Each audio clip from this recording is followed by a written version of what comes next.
Hey, what's good? JusNik, WBLS. And look who pulled up on me today, the very talented Coco Jones. How are you looking, crew world? Hi, thank you, girl. I do feel real cute in my little mini skirt. But I'm good. How are you? I'm amazing. So there's so much to talk about because I feel like you're like a jack of all trades. And we're going to kind of get into it a little bit because I'm like, well, what don't you do?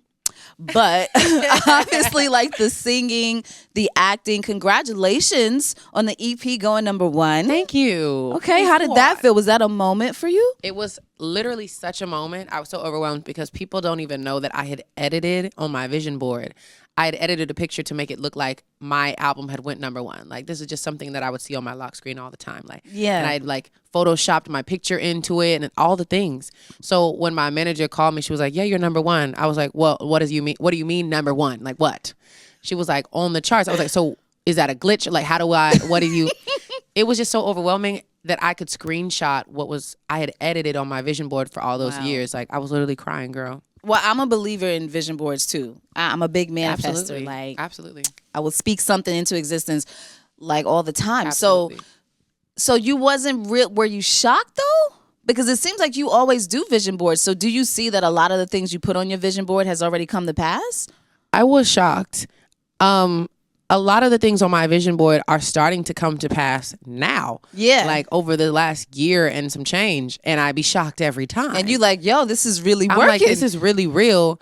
I think it's the vision board, of course, like seeing things and believing you could have those things. But it's also timing. Yeah. And the fact that I just didn't give up all of those other times, you know, so that I could get to this timing right now where all these things are aligning perfectly in ways that I could never have orchestrated, no matter how much I wanted to, how hard I sang my little heart out. Like, the right pieces had to be in place, and it's like happening in front of my face. So yeah, I'd be shocked every time. And it happens when it's supposed to. Exactly. Now, you started very early. 7 years old, I believe. Yeah, around 9. 9, but you was singing. So you grew up in the church. I did, yes. My family, we grew up like in a very religious background. But I would say it was more my mom that was really into it. Okay. And my dad was like, you do what your mom says. Okay. But it wasn't like a sheltered life because, you know, sometimes the church kids, they be like, well, you can't listen to that secular music. It was giving a little sheltered. Okay. It was definitely giving a small shelter. Yeah. But then I also stopped going to real school around high school. So that's when everybody got rebellious and I missed the cue. I was over here giving like, okay, well, I'm gonna still do these things because I would think that those things were equations of it getting good things. I'll do these right rules and I'll get good things. Yeah. And so then when I didn't get the good things, I was like, well, hey, they're having a lot of fun over there and I'm over here waiting on, you know, a blessing to drop from the sky. Right. And honestly, that's just not even how life works. You can be a great person and still, this is the world and sometimes bad things will happen, you know? So I was looking at things a complete wrong way, but we were sheltered. My siblings definitely got out the shelter way before me. But yeah. How come they get to go outside? Literally, I was like, you guys do what? Them finally telling me, because I was always like the goody two shoes. They told me stuff mad late. I was like, what the hell? I was over there sitting inside. But you, so you were originally going to try to go the gospel route, but then you was like. I mean, yeah. I mean, I started so young that I was going to go wherever my mom was going to take me, you know? I didn't have like a creative strategy. It was all my mom just thinking, okay, she wants to sing. First thing we're going to do is try Christian music. Of course, like logically. And I would see that myself. If it was my daughter too, I'd be like, okay, we'll go this route first. But when I tell you none of the doors would ever open, it just wasn't giving. It's harder to get into the gospel industry than it is. It's crazy. The secular side. They're very strict about who they let into the club. Don't come for us, church people, but you know, we just saying. And I ain't mad at it. Yeah. But it just, I mean, from experience, I was like, why is this not a thing? What is going on? Yes. But also, you know, a lot of different factors. I was young and didn't really know my voice. So new, no credentials, no resume. So I don't know. It just didn't work out that way. Do you ever go back and watch videos when you were younger and just hearing some of the notes like, oh, I did that, or ooh. Absolutely. Some people, they look back on like their child acting stuff and they're like cringed out. But I look back like, you better sing down to the ground, no frown. Because I was giving it everything it needed to give. Literally, sometimes I can get emotional listening to like the songs from when I was a kid because I would just sing my heart out. Right. I gave it everything every time, like it was the last time. Yeah. And I can go back to how I felt, how important it was to me, and I can literally cry. But I'd be proud of her. I'm like, woo, you're strong, lady, because holy crap, that was hard. Right. So listen, so then you got into Disney's The Next Big Thing. For those of you diehard fans know this information. But there was a point where you took like a break, right? How long was that break? The break took me. I didn't choose the break. The break chose me. The break was probably from 16 to 18. And I was still doing little things. Like I actually did a film in New York that's on Netflix now. I had done this independent film where I played like a jazz singer and I sang like an Etta James song. Okay. But like it wasn't the momentum that I had experienced when I did the Disney stuff. Right. It wasn't the world seeing my face because of marketing and the channel being so powerful. It was like, start from scratch. You just did this little job that'll hold you over. Start from scratch. You know what I'm saying? Like it just wasn't the same at all. So it was a break. I did little things. Like I would say maybe one thing a year and I'd be like, thank God. But it wasn't enough. It was not enough. I still felt very lost. But what did you learn in between that time? Because when you go back and you think about it, like, you know what? If it was flowing for me at that age, I probably wouldn't have been ready for this or that. Did you have that moment? Absolutely. If I got half the things that I wanted, I don't even think I would like the version of myself that I became, because that made me so humble but tough and relatable. You know, having everything I ever wanted just isn't a relatable storyline, and it doesn't teach you anything, you know? So I learned a lot about who I really am, where my value comes from, because if I'm placing it in these jobs, when they don't come, I feel low, I feel purposeless, I feel unvaluable. That cannot be how I live my life for the rest of my life in this inconsistent industry. So I learned where to place my value. I learned about boys. I learned about love. I learned about other things. Okay. that I didn't know about, that I had never experienced, that I didn't even have those opportunities. You got a chance to be a chance to be a kid, a teen, an adult, an 18-year-old. I mean, I learned also about my relationship with God and who I really think God is. If I'm scared of him or if he's my friend, because I can't live in fear that if I mess up, now I won't get something. Now the job will definitely not come, or it's because I didn't pray hard enough. Like, that's just not fair. Like, I just don't think God loves me that religiously, strictly, you know? Yeah. So I had to figure out what I really believe and why, you know, and who God is to me. Who is he to you? That's my nigga for real. But I'd be like, Christ, what is going on? This is so ghetto. Or I'll literally be talking to him. I'm like, you got to help me because I'm nervous right now. I don't know how this meeting's going to go. I just talk to him like I do. Like if he was my boyfriend or something, I'd be like, oh my God, I'm so pissed off right now because why would she say that in this meeting? You know what I'm saying? Or I'm like, are they going to call me back with a job? I'm nervous. Can we figure this out? You know what? Just take the nervousness away from me. I don't even care anymore. I don't care. Okay, I do care. You got it. I talk to him like that because I feel like he's my friend, and that's how it should be. It has to be like that. Yeah. Because who else is taking this pressure? Not me. You got it. You got it. That part. We should all have some type of relationship with him like that, where you could just talk to him about anything. Yeah. Because he'll give it to you. Mm-hmm. He'll give you the right things. Maybe not everything you ask for, because he's also not.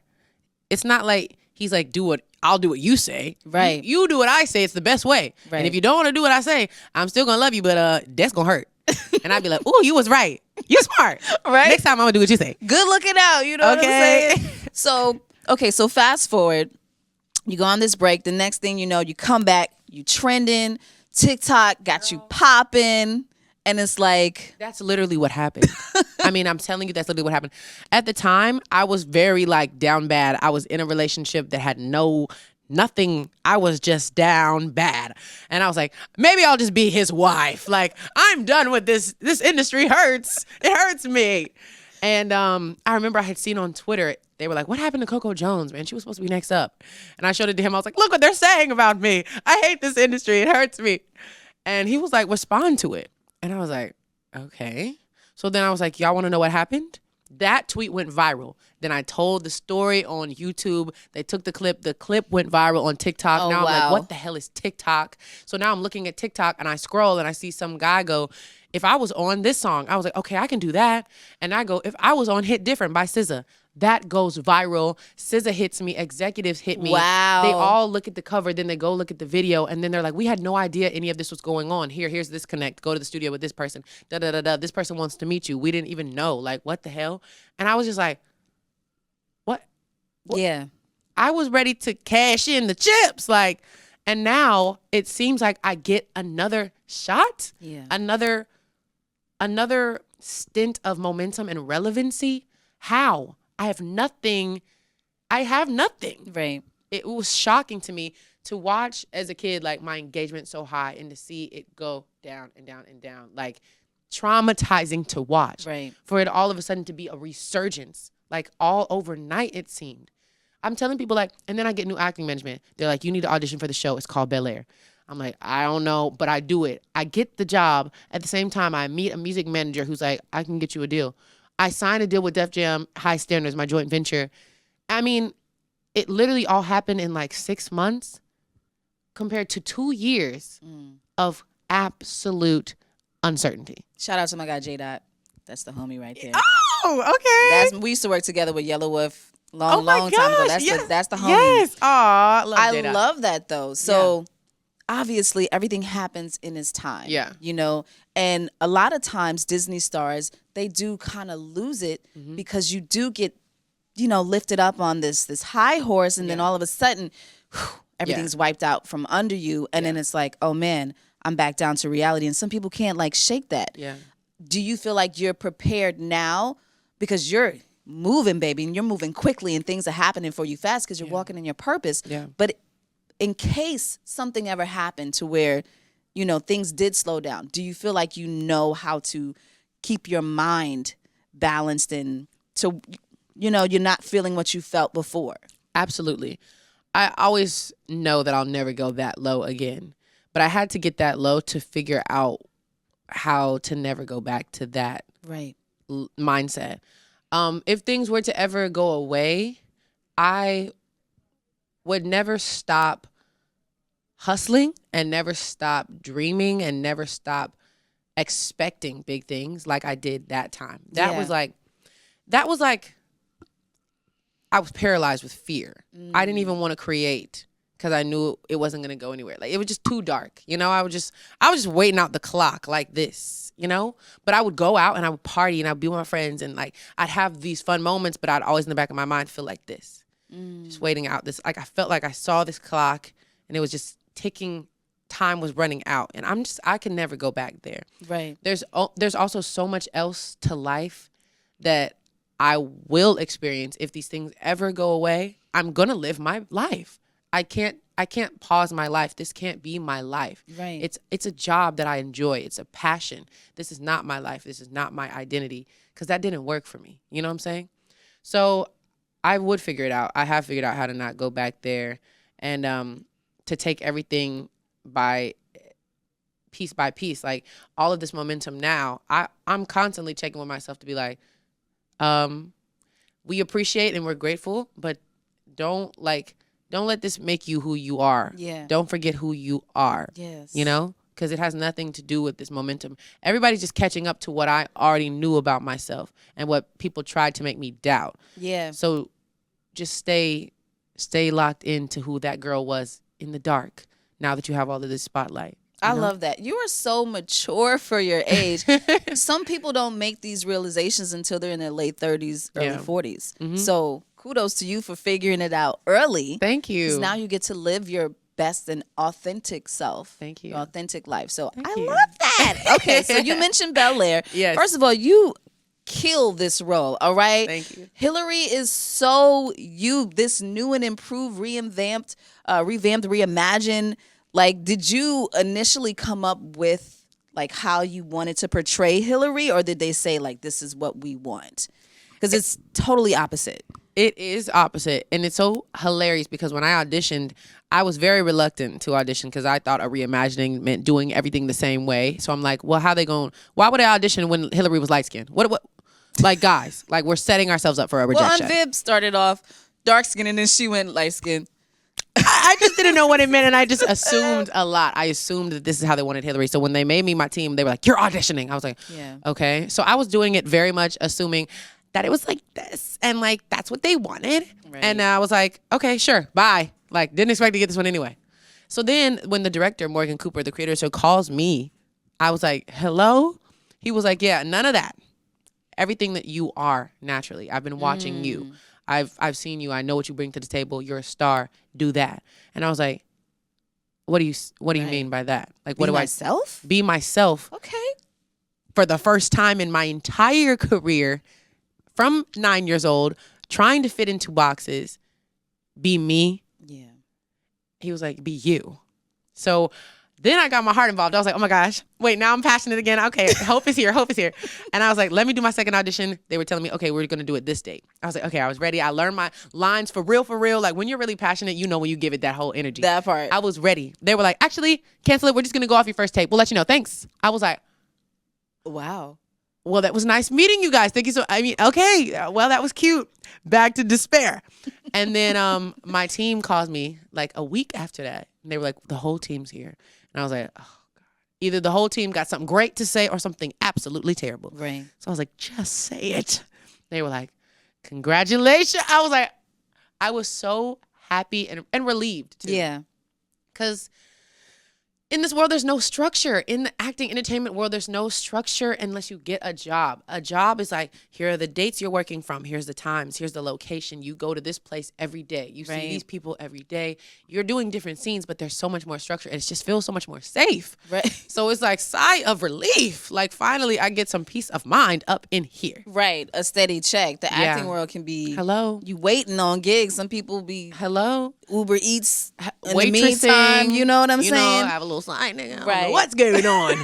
But then for the show to also change my life because it was the most popping show that came out, the talk of the whole culture. Yeah. That's like an additional icing on the cake when I was just happy to have some stability. Right. I had no idea the show was going to change my life. Did you feel pressure though? Because it's such an iconic show. And to be honest, when I first heard about the revamp, naturally you want to be like, don't mess up this show. It's good. Right. But then you watch it and you're like, yo, this show is amazing.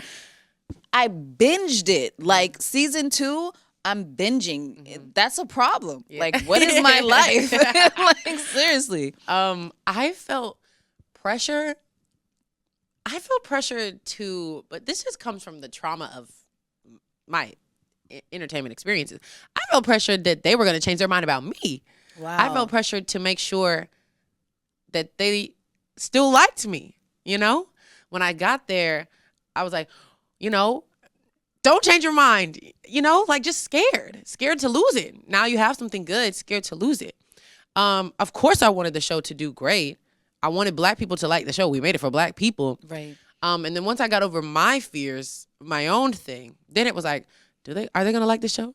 Are they going to accept and support us? Because if they don't, who, you know? Yeah. And that was the next part of my nerves, but. It's crazy what the mind can come up with. Okay. And how self-limiting it is, you know? So self-limiting. And that's why I really try to teach this every time I get the opportunity to speak. Like, be conscious of your subconscious thoughts. Like, that's a job in itself to think about what you're thinking about. And to stop things in their tracks because sometimes they just get so repetitive that you don't even flinch. You know, you're desensitized to terrible truths you tell yourself. That cannot go on, you know? Yeah. But yeah, it's no joke. I love that. So have you talked to Will or like the original Hillary?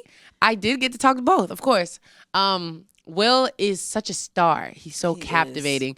And honestly, Jabari reminds me a lot of him. Sometimes he does stuff and I'm like, now, did you do that? Because we'll do that. But he's really just being himself. Like, he's also a very much like charismatic star type of energy. And then I did get to talk to Karen Parsons. She told me, she was like, I'm very particular in like the things that I like. She was like, but I really support what you're doing with Hillary. Like, you really made her your own. I love that. She gave you a little Hillary with it too. She did. I was like, I was like, yes. But no, she was really supportive. We had a great little conversation. I love it. Okay, so you have your acting. You have your singing. Let's get into the EP. Okay. What I didn't tell you. Period. That's a caption right there. Okay. Because there's a lot we don't say in relationships. One, have you got your heart broken before? Absolutely. Absolutely. ICU is the heartbreak. What I try to do with What I Didn't Tell You is give you a bunch of different stories that make up me. Yeah. Like if somebody never knew about me, these are the stories I want them to know off rip as I'm introducing myself. And then different genres. So that my audience who does know me, what songs do they like the most? Do they like the bops or do they like the soulful? Like that's why everything's like a little different sonically. Yeah. Because I'm still figuring out my sound and what my audience engages with the most. I love that. So, okay, would you date someone just being on the outside looking in, you know, and you see people who do their public relationships? Would you date someone in the industry? And if you did, would it be public or would you keep it to yourself like some people? I'm never going to say never because I don't know if I would never. I think if I were to go public with anybody, it either would be strategy or life. It's for lifers or it's for strategy. But we'd have to both agree to that. Right. It's just the internet is so permanent. It is. And nosy. Nosy. I don't even know if I'd want to pop out with somebody strategically. I don't even know if I want them associated with my name for the rest of my career. I think for me, it's like, that's not even safe either. If I was going to pop out for life, it'd be popping out with a wedding ring. Because at least I'm like, even if the nigga blame me, like everybody saw, the last name was changed. But no, for the most part, I think it's just smarter for me to like make a name on my own. And then if people find out about my relationships, it's after I already have a name myself. Right. That would be ideal. I love it. Okay, so when is the album coming? Because we got the EP, and so we're like, all right, cool. This is the appetizer. We ready for the entree. When can we get a little taste of the entree? Well, honestly, I want to have my debut album out this year. I feel like this summer. I mean, especially if I'm trying to be on somebody's tour, I would love to have songs from my album. I have to get into album mode. I've been doing a lot of catching up because I've been filming, so I didn't get to do all this press. Like, finally making it to New York and London and these other places where I need to be to promote my EP. So once I get out of this stage, then it's album mode, you know? Right. And if it's up to me, it's giving July. That would be my ideal. Okay. June, July. I mean, we'll take that. Okay. All right. And so if you could do a collab with somebody, just your dream collab that you're like, you know what? I want to get them on this album and okay, it's perfect. Honestly, of course, I'm going to say Beyonce. It's just, it just is what it is. I think she's the epitome of everything that I want to be, the longevity that I want to have, the type of respect that I want attached to my name. So I would love to do a song with her because it would be a bop, but also I would probably learn life-changing lessons just being in her energy. I also think I would want to do a song with like a more pop artist and cross over in that lane. Because I want to be international. Yes. So who? Maybe it would be somebody crazy like Billie Eilish. Like something just that's a bop that crosses genres. So now it's like I'm R&B and I'm on your favorite pop stations she's too. Like, don't put me in a box. Don't put me in a box. So I'm you don't everywhere. like boxes? No, I'm everywhere. Just like I'm everywhere. How you said it's up with me? What? I would do a song with Glorilla too. She's that girl. And I know that you used to rap. So would you rap? LOL. Ever since that Wildin' Out video has followed me through the interwebs, I don't know, because I feel like the girls that be rapping be singing sometimes. So I might be the girl who be singing who be rapping sometimes. Beyonce do it? I know that's right. It would give like rap talk. Maybe like a sing talk rap. We just came up with the new format here. It's called rap talk. Rap talk. Wait, what would that sound like? You know how Beyonce does it? She's like, they call me Houston, Texas, in the you know what I'm saying? Like it's like a rap talk. It's like that's not singing what you're doing. It's rapping, but you're also talking. So right. Maybe that. Or maybe I would do like sing rap like Drake be doing sometimes. I like it. Rap talk. Sing rap. Listen, the sky's the limit. We're in a whole new generation, a new sound. I love this new sound, this new wave. Who, besides Beyonce, who were you listening to growing up that you was like, you know what? I want to sing, mama. Growing up, I did say that. And my mom would be like, okay, challenge accepted. Here are the singers that you need to learn these songs by the end of the week. Aretha Franklin, Whitney Houston, CeCe Winans, Mariah Carey, Jennifer Hudson. She wasn't playing. She's like, if you're gonna sing, you're gonna sing She was like exactly. If you can sing these songs, you can sing anything. So learn these. And these would be the songs that I auditioned with. These would be the songs that I performed around my little city. Powerhouse. Wow. Songs. Wow. Such a young age with a big voice. I saw your video you posted on Instagram. You were doing the Star Spangled Banner. Yeah, national anthem. That's not an easy song to sing. I know, but especially it's so as crazy. a child. I wasn't nervous. I was just like, when is it my turn? Come on, let's go. And in the actual video, I just love my family. At the end of the video, my brother just comes out of nowhere. He's like, that's my sister. That's right. It's so cute. Like, I just had my family support. My dad had probably called one of his teammates, and they called somebody so that I could sing the national anthem there. And then my mom, she did my hair, makeup. She figured out how to bedazzle my jersey. Like, come on. Like, it's a team effort. When I tell you, like, when I win, my family wins because we all sacrifice for this. That part. It's no joke. That part. They was with you in the trenches. Okay. So you sing, you act, you cook. Shouts out to Terrell. Hey, I was Terrell. watching y'all cooking show. Y'all hilarious. So what would you do outside of this? Because you do speak about being a businesswoman a lot. And so do you have something that you want to work on as far as being an entrepreneur that you're like, you know what? By the age of this, I want to have this out. By the age of fill in the blank is always such a treacherous sentence. I've done it for so many years and it never ends up being that age. Yeah. I do want to do something in philanthropy. I'm really big on educating Black women. I want to have something where a bunch of Black girls can come. They can learn how to do their hair, makeup, health, mental health. They can learn about other career fields. I'll talk about music. There'll be lawyers. There'll be doctors, all these career fields. And then they just leave with tools to survive and thrive in this world, I want to do that at some point. I mean, the sooner, the better, because it's been a thing that I've wanted to do since I was a little kid. But I think it also comes with, like, power and my name being of higher status. And, like, brands and everything like that wanting to get behind me so that I can get behind my Black girls. Yes. And that just comes with me establishing myself more. Sounds like an empowerment conference that you do every year. I think you something like could that for totally sure. do that. Yes. Absolutely. I love that. Okay, so I want to know, do you have any hidden talents or, like, something you're really good at that you could brag about? I was going to say singing with my mouth closed. Wait, what? But I learned that from Jessie J. Jessie J does that, bro. But I was like, how does she do that? I don't know. I be trying to figure out new hidden talents because I swear I done told y'all everything about me. But what are you really good at that you could brag about? Like, if it's playing a sport or a game? What? I'm really good at, like, doing hair and makeup. Because I had to figure it out because, when you're a Black girl, them edges was fried, dyed, and laid to the side, and I was just tired of it.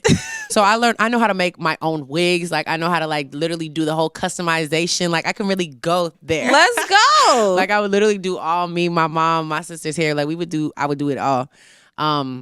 Yeah, so that's probably something that's really surprising. That's dope. Yeah. Okay. All right. Did you get them from YouTube University? I did. Know it. Listen, you know it. Bachelor's. Summa cum laude, baby. Okay. YouTube was literally the girl. It is. And is.